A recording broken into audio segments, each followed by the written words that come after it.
Okay, well, let's delve deeper into this one with political analyst Karima Brown. She's going to help us unpack what's happening in the ANC ahead of this meeting this weekend. Karima, good morning. Hi, good morning. So, I suppose I've heard ordinary South Africans have the discussion about, so what? We knew Jacob Zuma was bad for the country. We knew that there would be people who would be working in his own party to get him out. So what is the big deal around Derek Hanekom and, what eventually most people in the ANC probably wanted at the time?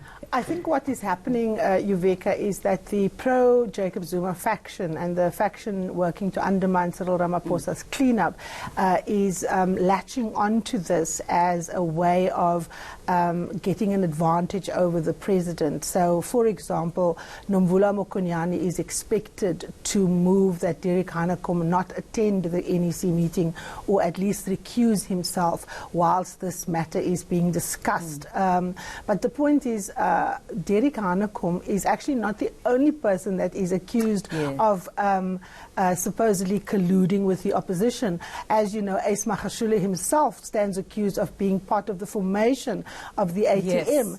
And so is President Jacob Zuma himself, who has obviously had the BLF, who is the political party that contested elections against the ANC, been at every gathering of his. So I think the attempt to try and isolate Derek Hanekom as the person who has colluded supposedly with the enemy is going to be a tough sell for that faction, simply because those in the Zuma camp have been accused of exactly the same thing and in fact forming other parties.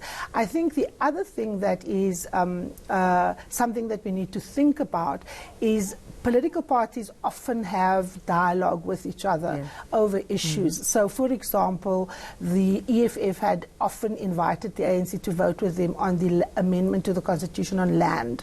And there were ANC members who came out and agreed. For example, the current Security Minister, Ayanda Dlodlo, had written a piece saying, even if your enemy says the right thing, you must agree with him if it's about principle. So it's going to be very hard to isolate Derek Hanekom, because there's been a lot of movement in the African National Congress around working on issues with other parties that has a common objective. And as you know, it is the Treasurer General of the ANC, Paul Mashatile, who actually made the video, remember, where he called and addressed business people and said, we are going to get Zuma out.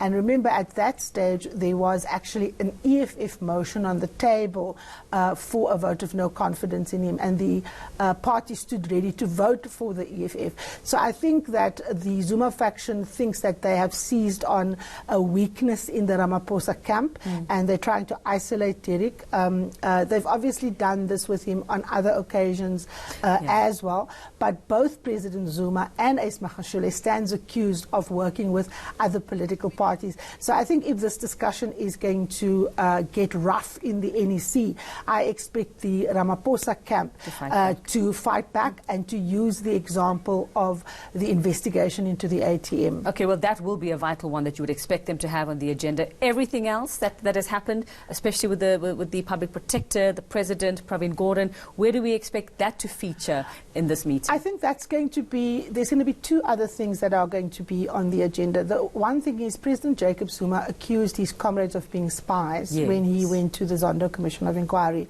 And both Nwako Ramatlhodi and Siphiwe Nyanda said that he's a liar, and Siphiwe Nyanda's asked to cross-examine him. So the question of discussing who is a spy in the African National Congress and the way the ANC has historically dealt with this as an internal matter, I think former President Jacob Zuma is going to come under a lot of criticism for supposedly airing the dirty laundry of the ANC in public. And I think that is part of the reason why the Magashule camp is in fact seizing on the Hanekom matter. It's to deflect from the criticism that Jacob Zuma is going to come under. You've seen the veterans coming out saying that Jacob Zuma had no business discussing the ANC's internal security matters at the Zondo Commission of Inquiry. And then, of course, the issue of the public protector is a really big issue. Now, we understand understand that the Justice Committee has already tabled the matter. The Public Protector has had a terrible bloodied nose by the Constitutional Court recently, where she has been found to have lied, to not use evidence properly. And when the President spoke, even though he said he respected the office of the Public Protector, he said essentially that her conclusions are baseless in law and in fact. Yeah. So he actually accused her of the same things that the Constitutional Court found her guilty of when they said she must pay 15% of that cost order.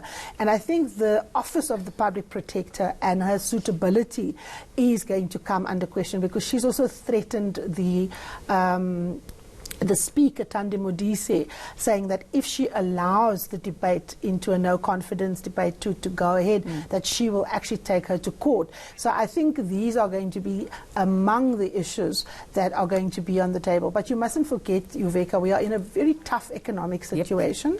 Yep. We're facing possible downgrades. The appropriation bill went through in Parliament, where the bailouts for the various state-owned companies are going to have. The President is also going to have to use this opportunity to seize the ANC with the business of governance. Yeah. It is the party that needs to govern the country. The lights must stay on. The water must come out of the taps. All that unity must be shown again, I suppose. But also governance. Actual governance needs to happen. So I think there's going to be an effort to try and contain some of these things. We've already seen people like the Mayor of Ekurhuleni, Mr. Masina, saying that Derek Hanekom should be expelled. And of course, he's a terrible example of calling for standing by your word, because he's supposed to have resigned when Cyril Ramaphosa became the president of the ANC, because that's what he said, he would do. So I think they're caught in a bind, and I think it's going to be very hard for any one faction to establish and stamp their authority on the meeting.